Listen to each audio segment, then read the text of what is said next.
The geese of Mill Creek Park have been an issue for 3 years now, ever since 240 of them were rounded up and killed. Last week, 2 reports were issued, both examining the status of geese in the park. Both will be used to determine future park policy.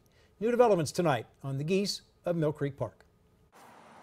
10 geese this afternoon picked their way through the short grass at the southern end of Mill Creek Park, unaware the future of their species in the park was the subject of 2 recent reports. It basically gave them a baseline of how many geese were found at the park on the specific date. Jeff Harvey is president of the Audubon Society Mahoning Valley, which on June 26th counted 146 geese in Mill Creek Park, all of them around Lakes Newport and Glacier.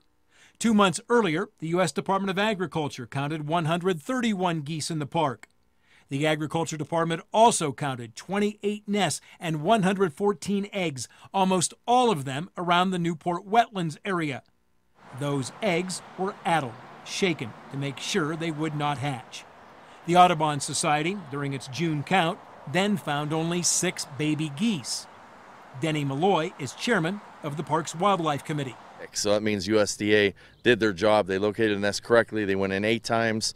It was money well spent, and now there's going to be a no net gain of geese in Mill Creek Park. Both Malloy and Harvey are okay with the process of addling. It's proven to work really well to keep the urban goose population down in human conflict areas. But at least you're not killing the geese, so you're trying to control them. That's probably an effective method to use. One thing that Jeff Harvey of the Audubon Society would like to see is a baseline number for the number of geese allowed in Mill Creek Park, but he could not say what that number should be. There's no set numbers of geese per acre of water or anything like that that we could recommend to the park.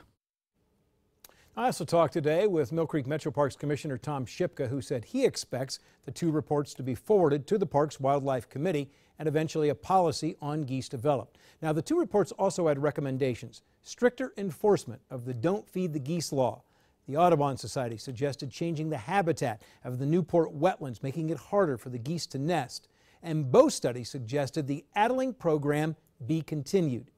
You can read both reports in their entirety at WKBN.com.